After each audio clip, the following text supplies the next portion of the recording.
Hey guys, it's Chris and welcome back to another Writing Wednesday, and today I want to talk about traditional publishing versus self-publishing. As I dive into the self-publishing journey, I definitely want to put out more content as I get through these steps of how to do these things in detail, and I certainly will do that. But for now, let's talk about the steps of both processes and the pros and cons of each. Now, self-publishing used to be kind of looked down upon. It was almost like golf and sports. It was the golf of the book industry. It was like, we don't want you unwashed peasants up in here. There was more of a stigma around it. You're not a real author unless you're traditionally published.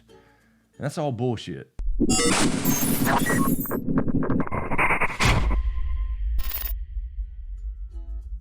And really quick before we get started, let me thank my Patreons for supporting today's video. I really appreciate the continued support, and also the Indiegogo campaign for the Crimson Gods to raise money for all the editing, artwork, all that good stuff as well is now open and live. So that is now up and running. It's essentially the first version of pre-orders. There will be actual pre-orders on Amazon and all that kind of stuff as well when the book launches. But anyway, that is up and live and running, so feel free to check out that link in the description below. So anyway, back to the self-publishing stigma for a moment. It used to be more of a thing. I think it's a lot less nowadays than it used to be, for sure. Even back in my early days when I would write for just a hobby back in the day, I remember self-publishing kind of being looked at like you're not a real author or something if you're not traditionally published, if somebody doesn't buy your work. And I think that's part of the stigma is when you're traditionally published, you have to kind of be proven. You have to prove yourself to somebody. You get somebody's approval. It's almost like a test. You have to have someone in the industry accept your story. And I totally get it to some degree. You know, when somebody buys your story, there's certainly a feeling of accomplishment there for sure. I completely get that. But the thing is, one agent may throw it in the slush pile. Another agent may, get into it and read it and come to love it. These are all just other regular people with their own opinions. So it's all really subjective.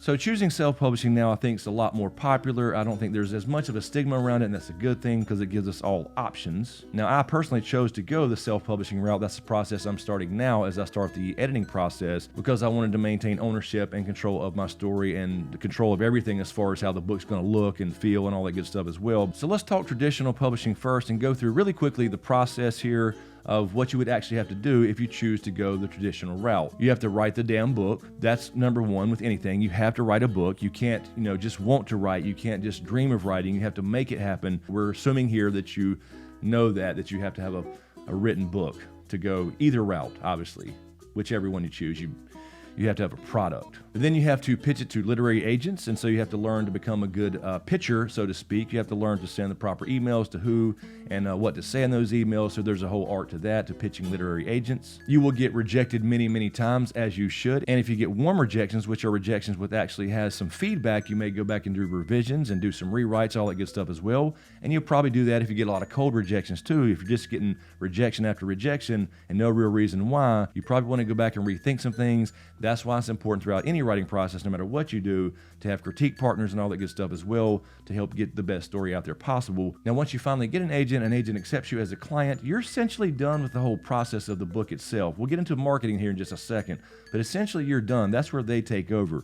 They will go and shop it around to the various publishing houses. Now, when a publishing house accepts it, they will essentially buy the rights to your story, and you will sign a contract of some sort, and you may maintain some rights. It's going to be different. We'll do a whole video on that later as far as rights, but they will essentially own your story, or at least for a limited amount of time. You'll have to wait at least a year, if not 2 years sometimes, because the publishing process is long.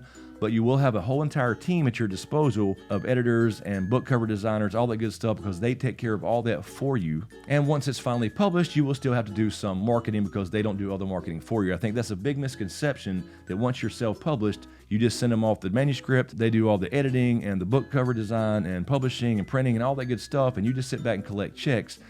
Not really. You still have to do some marketing. For the most part, you still have to market yourself as an author no matter what you choose. So essentially, that's the process for traditional publishing route. There are obviously some more little smaller things. You'll get into contracts, all that good stuff as well, as I mentioned. But let's talk about the overall pros and cons of traditional publishing. So for the pros, number one, you don't have to pay a damn thing. As I said, once you sell the story, it's their story, and they're going to have it edited. They're going to do all the cover design and all that good stuff. They even have, in some cases, the final word on what your cover's going to look like, what the blurb's going to say, and sometimes even the title of your book. But the bottom line here, as far as a pro is, you don't pay for anything. Pro number two, like I said before, you're pretty much done once you sell the book other than some marketing, because you have an entire team at your disposal. They do all the work for you. They do the editing, they do the cover design, they do the printing, so you don't have to hire anybody, any freelancers, any of that stuff. You just basically send the manuscript, do a little marketing, and hopefully start collecting money. Number 3, speaking of money, you could get it in advance. You can get it in advance based off what they think you're going to sell. And I did look this up, and I believe for the average newbie author, an advance is anywhere from $2,000 to $15,000. So, you're not going to get rich writing, at least right away. Pro number 4, you're going to have more visibility. Being a traditionally published author will simply get you a little bit more visibility. They have those connections with, say, speaking engagements, maybe do book signings. They obviously are in the industry, so they know people. They can get you hooked up with, maybe interviews. You can still do all this stuff self-publishing as well, just a little bit harder.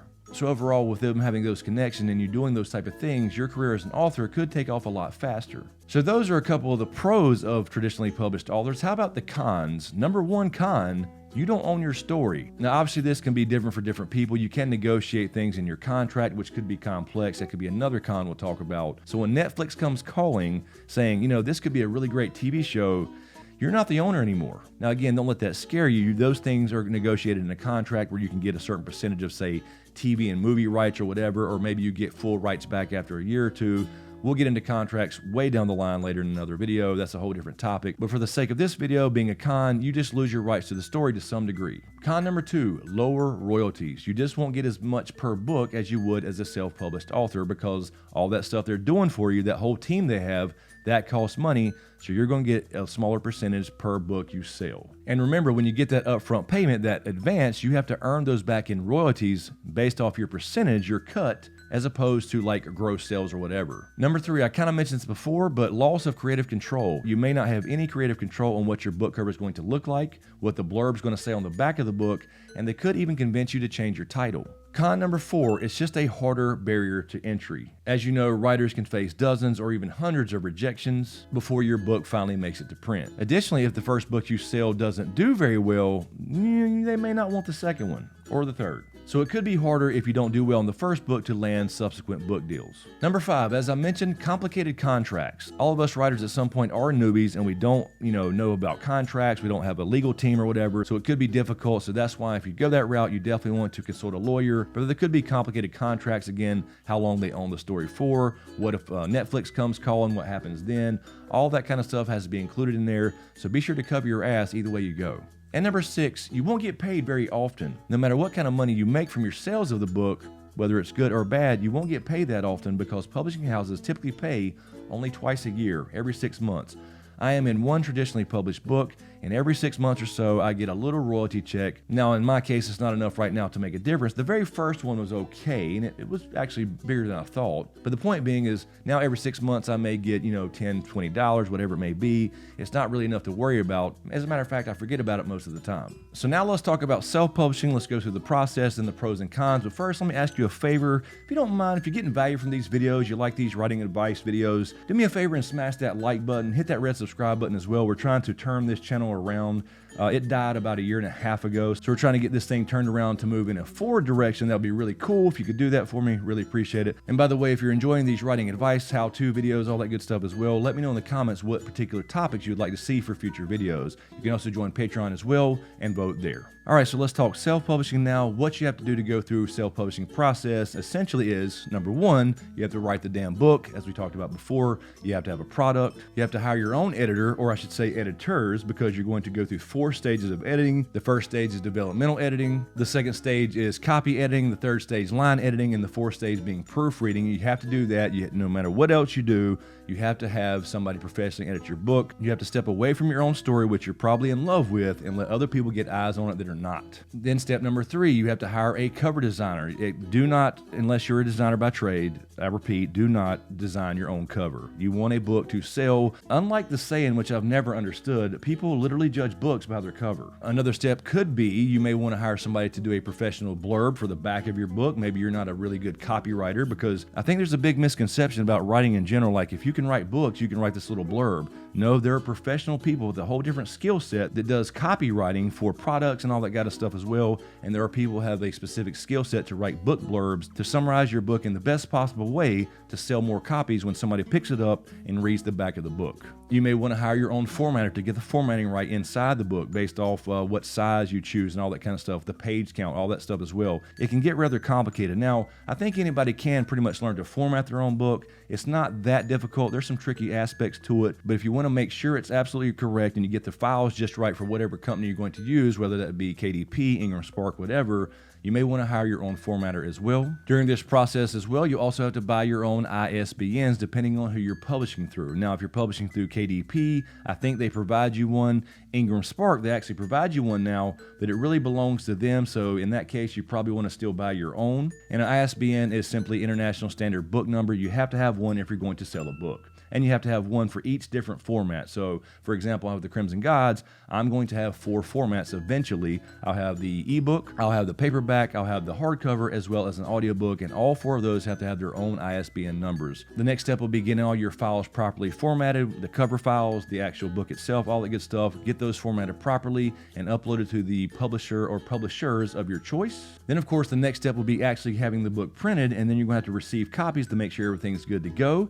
And there will be mistakes. Just go ahead and expect it. There's going to be things that you want to fix or change or whatever. And then, of course, as we said before, you have to market your own book. You have to market your book completely by yourself. You have no help from anybody else. It's all up to you. And of course, all this that I just mentioned all costs money because you have to have your own team of freelancers, being editors and book designers, all that good stuff. You are the entire business. You are everything if you're going the self-publishing route. So with all that said, let's go over the pros of being self-published. Number 1, creative control. Again, with all the things that I just rattled off about the process, it's all up to you. You can control all of that. So no pressure. Number 2, you will make more money generally. And again, this is because you will receive higher royalties off of your book. So for example, if you sell your book for $10, you will generally make about 70% or $7 from that book. And that's because the publisher has to take off the printing costs and all that per book. And you will actually be able to see what you'll make per book when you upload everything before it's actually printed. Number 3, you can publish as fast as you want depending on your process, and as fast as you can hire editors and book designers and all that good stuff as well. So you can write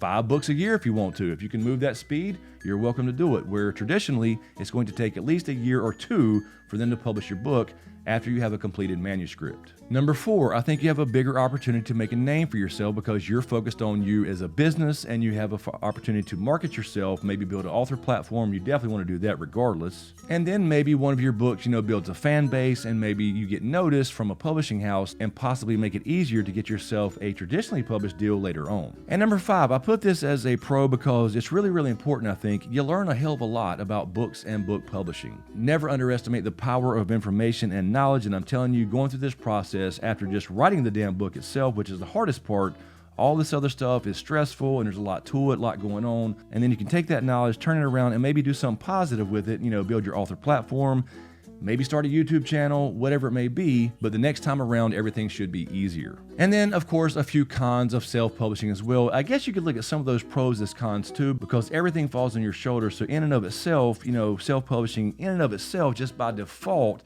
is a con if you don't like to handle pressure and all the different things. But anyway, for the cons, for the sake of this particular video, number 1, you do have to build your own audience. You have to start from scratch. You're not going to get any help from any publishing house. You're going to have to go out and hustle and do the marketing yourself, build your platforms, whether it's Instagram, YouTube, Twitter, whatever it may be. We'll talk about that in a whole different video, but you have to do this all yourself and make sure the number 1 thing, obviously, is have an author website. But anyway, we'll get into that kind of stuff as well in different videos. Number 2, con of self-publishing. Again, you have to pay for everything up front. No getting around it. You have to pay for the freelancers to do the editing, the blurb for the back of your book, for example, for any artwork you may use in your book or to go along with your book, for any merch you may want to design. Obviously, you do pay for the printing cost per book when it's sold because this is print on demand, but all the upfront costs as far as editing and all that stuff falls on your shoulders. And I will do a completely separate video on the cost of self-publishing once I get through this process here, as I'm going through the editing process now. But you can spend anywhere from $500 to $4,000 on publishing one book. So it ain't cheap. Number 3 con, you do not have a support system except for the team you put together yourself. Again, with a traditional publishing house, they have the whole team of editors and designers and all that stuff that you can work with or maybe have some say in. But in the self-publishing world, that's all on you. Now, I did list this here because there always will be, I think, a little bit more prestige in being a traditionally published author, only because of the reasons I mentioned before. Somebody liked your story enough to actually pay for it. Now, don't let that take away, please don't let that take away from considering self-publishing if you're going to choose that route, because honestly, Who gives a shit? You're not any less of a writer just because you don't sell books to traditional publishing houses. Anyway, that's all I have for today. You can click right over here for more writing advice videos, and you can click right over here for more videos as well. We do cover other stories on this channel, such as TV and movie reviews. And if you dig what I do here, please give these videos a like, comment, and share. And of course, be sure to subscribe to get everything and click that notification bell so you're notified when I drop a new video. So thanks for watching, and we'll see you next time.